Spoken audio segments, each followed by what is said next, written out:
Hey guys, so let's take a break from all the guides this week and let's talk about this whole Street Fighter 6 rumor that's been going around lately. And I definitely want to give my own opinion on it. There's a lot of commotion on it right now. I want to catch you guys up with it if you haven't even heard it yourself.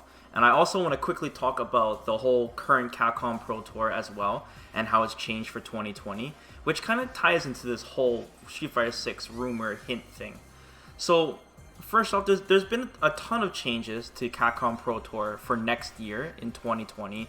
If you guys didn't hear, the first thing is that Capcom Cup at the end of 2020 is not going to be held in the U.S. It's going to be held in Paris, France, which is a huge change. This is great news, obviously, if you're in the EU area for EU fans. And, now the guys on the NA side are going to have to get used to the time zone and such. And even though, it doesn't favor me because I live in NA, I do like a lot of the EU tournaments production.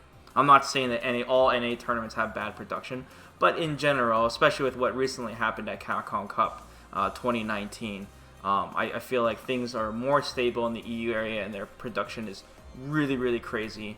And I look forward to Capcom Cup being there. So I think that's a welcome change that people are going to be pretty excited for.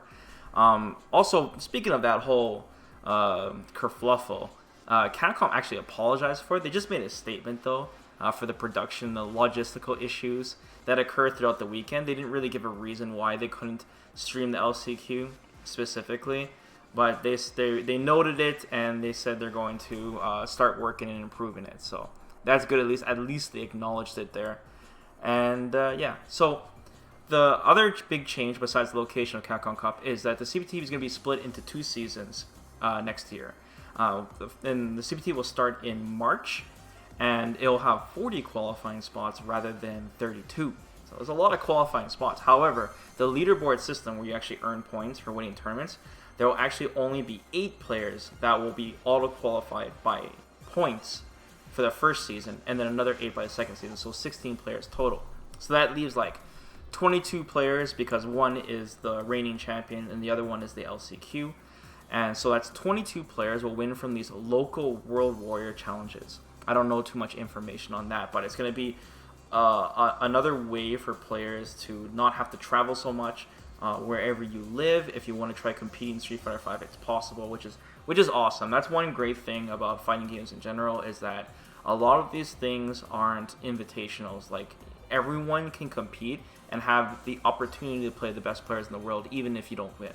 You have the chance to, which is really nice. It's really grassroots, even though there's a lot of esports involved. And yeah, we see a lot of premieres already announced. We don't have EVO or EVO Japan shown, but I'm sure it's fine. I think they're just waiting for the lineup to show up, but I don't think it's anything to be worried about. Obviously, Street Fighter 5 will be at EVO. So, anyways, enough of that. Got you guys caught with CPT. Let's talk about this Street Fighter 6 thing. So I'm sure that's what you guys clicked on this video for. So this all revolves around the fact that with this new CPT, they showed off their new rule set, and a lot of people noticed that Capcom has stated in the 2020 CPT rule set that the champion of Capcom 2020 will not be auto-qualified for Capcom Cup 2021. So this is really suspicious, and I'll explain why. So every single Capcom Cup, the winner is the reigning champion for the next Capcom Cup and all qualified, right? So we had Menard or NuckleDu, right? And now Idom will be auto qualified for 2020 Capcom Cup. However, whoever wins next year won't be auto qualified. And the last time this has happened was Kazunoko winning Street Fighter 4 back in 2015. He did not get all qualified for the next Capcom Cup in 2016 because Capcom Cup in 2016 was Street Fighter 5. In other words, the only logical reason why you would not be all qualified this time around is because there will not be Street Fighter 5 for Capcom Cup 2021, which also means that there's probably going to be Street Fighter 6. And it's, even though this hint is very, very small, doesn't sound like it has much leverage, it's actually a very, very solid reason. There is no other reason why Capcom would state that, specifically in the notes, right? Besides, like I said, and it's happened before at Kazunoko, so I'm very, very content that this is the case, and so are a lot of people, and that's why people are excited and talking about this right now. And when you have that kind of mindset, this could be conjecture, but if you think back, like the last two characters that have been revealed, Seth and Gil, they kind of complete the game right now for Street Fighter V. I know there's a lot of characters people still want. We still have rumors, Makoto, or Oro, or C Viper, or Rose, etc. But if you think about it, these two boss characters do complete the game. It completes arcade mode as well, right? It feels like a finished package now. We got every single boss character from every single game, right? Everything feels complete. Even when you look at the character select screen, everything looks complete, unless they're changing the UI on February 14th when Champion Edition officially rolls out. But I don't know, it seems like that's the case. Even Seth, if you look at Seth's trailer, Seth has like some of Makoto's moves, it looks like, and some of, like, you see like the axe kick that Seth does in the trailer, and you see like the upwards punch, and then Minot having Soul Spiral, and there's a lot of hints of like other characters, but they're not quite there. I mean, that doesn't really mean much, right? Because we had Urian have Gil's costume, and we're like, okay, automatically that means Gil can't be in the game. That's not a strong evidence, but the reigning champion thing is pretty clear, and I'm just looking at other parts of information. So yeah, and Champion Edition sounds like it's going to be the last version, because we had Arcade Edition, and then then a season, and then another season, and then Champion Edition. I can't see Street Fighter V going for like another 2 years, right? And another thing too is the announcement was quite small at Capcom Cup. I mean, don't get me wrong, this is one of my favorite balance patches for Street Fighter V. I'm going to talk more about that. And the second V skills is huge for the game. Bigger impact than second V triggers, for sure. The game feels brand new and fresh again, which is what we all wanted. But the announcement was small. Ono just went up in the stage and just announced Seth. That's it. We didn't get any information on new modes, right? We only got information on the new Capcom Cup. We didn't get any information on the new story, right? And it was only one character, not even hints of future characters. So, I mean, it's kind of like Street Fighter V, it's running its course, right? And they're getting ready to pass the torch. And it seems like the content for Street Fighter V, the gap between content, is getting bigger and bigger and bigger. I mean, Season 4 was literally, we started off with Kage, sorry guys, inside joke, with Kage, and then like 9 months later, 3 characters, and then finally, that's it, that was Season 4. I mean, some people are saying the Gil and the V-Skill 2 and all that is Season 4. Come on, let's be real, this is Season 5.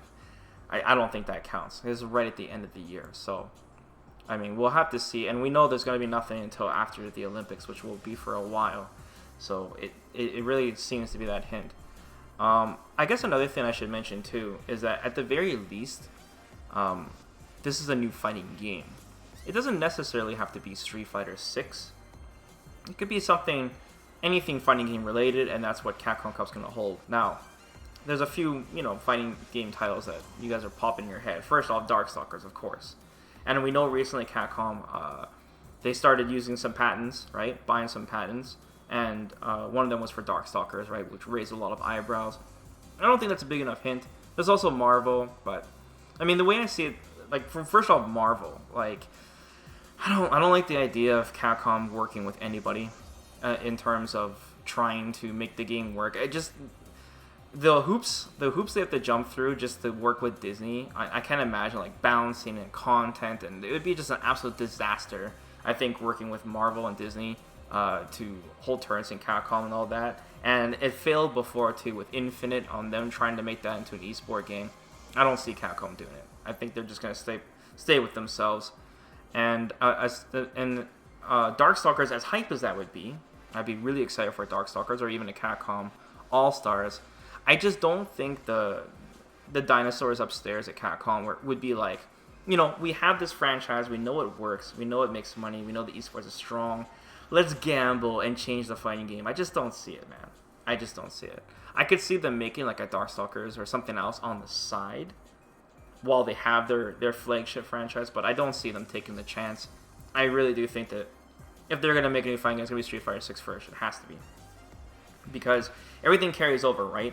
All the competitors and stuff would basically switch over to Street Fighter 6. That's how it works. So esports is a high. It doesn't like start all over again from scratch. Everything just gets passed.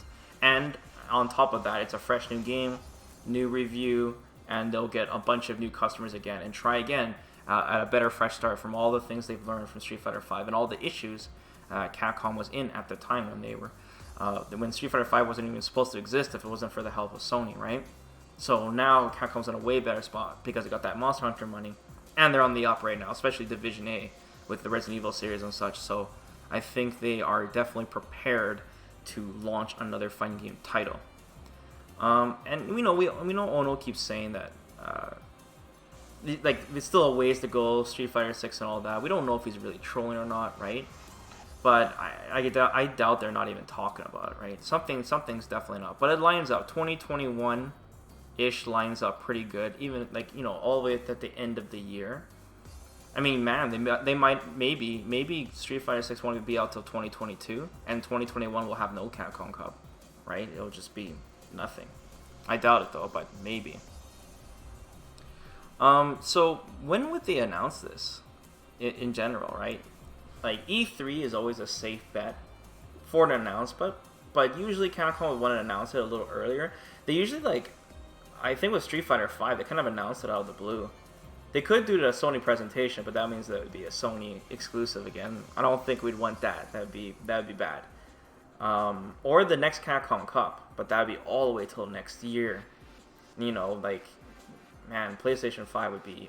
They would have to announce some of their lineup games by then, right? So, it could still be at the Sony show even if it's not a PlayStation exclusive, right? And, I think Capcom's done that before. So, that would be a good time to announce it as well. I think we would get a lot of information this year, right? Because after the Olympics, if they announce some more characters for Street Fighter V and maybe hints of another patch or another story mode and stuff, then we'll be like, okay, Street Fighter V is gonna last another year or two. But right now, it just looks like we're moving on to the next part, and honestly, I'm very excited for that. I really do want to get my hands... It's nothing to do with Street Fighter V, but I've been covering... You guys remember, I've been covering Street Fighter V since the announcement. Pre-alpha. I played the alpha build of the game.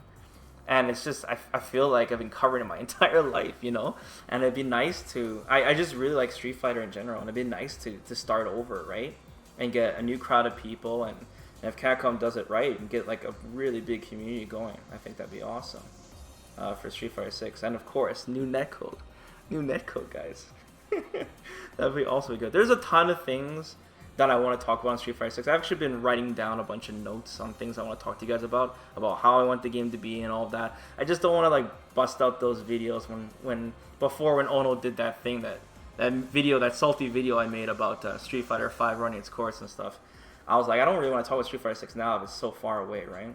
And maybe I'll release one video talking about some things about it in particular that I would like to see mechanics-wise and, of course, content-wise. But, yeah, let me know what you guys think about this.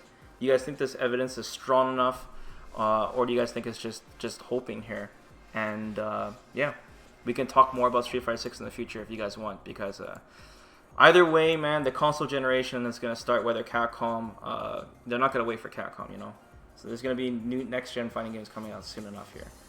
And, yeah, so let me close it up. I'm just yapping at this point. But another thing, too, guys, I hope you guys have a great, happy holidays.